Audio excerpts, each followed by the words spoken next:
ছমছম বর্ষা। ভাদ্র মাসের দিন। আজ দিন 15 ধরে বর্ষা নেমেছে। তার আর বিরামও নেই, বিশ্রামও নেই। ক্ষুদিরাম ভট্টাচার্য বাড়িতে আজ 2 দিন হাঁড়ি চাইনি।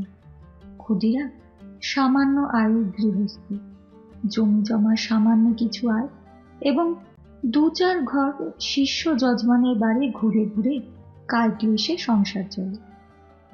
এই ভীষণ বর্ষায় গ্রামের কত গৃহস্থের বাড়িতে পুত্র কন্যা অনাহারে আছে।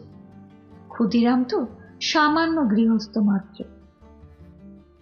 যজমান বাড়ি থেকে যে কটি ধান এসেছিল তা ফুরিয়ে গিয়েছে। ভাদ্রের শেষে আউশ ধান চাষিদের ঘরে উঠলে তবে আবার কিছু ধান ঘরে আসবে। ছেলেপুলেরা দুবেলা পেট পুরে খেতে পাবে।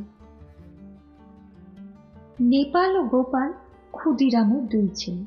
নেপালের বয়স বছর 12, গোপালের 10। কদিন থেকে পেট ভরে না খেতে পেয়ে ওরা 2 ভাই সংসারের ওপর বিরক্ত হয়ে উঠেছে। নেপাল বললে, গোপলা, খিদে পেয়েছে না তোর? গোপাল ছিপ চাচতে চাচতে বলল, দাদা। মাকে গিয়ে বল আমারও পেট চুই চুই করছে। মা বকে, তুমি যাও দাদা। বকুকে, আমার নাম করে মাকে বলতে পারবি না? এমন সময় পাড়ার শিবু বাড়ুজ্যের ছেলে চুনিকে আসতে দেখে নেপাল ডাকলে, ও চুনি, শুনে যা। চুনি বয়সে নেপালের চেয়ে বড়, অবস্থাপন্ন গৃহস্থের ছেলে, বেশ চেহারা। নেপালের ডাকে সে ওদের উঠোনের বেড়ার কাছে দাঁড়িয়ে বললে, কি? আয় না ভেতরে।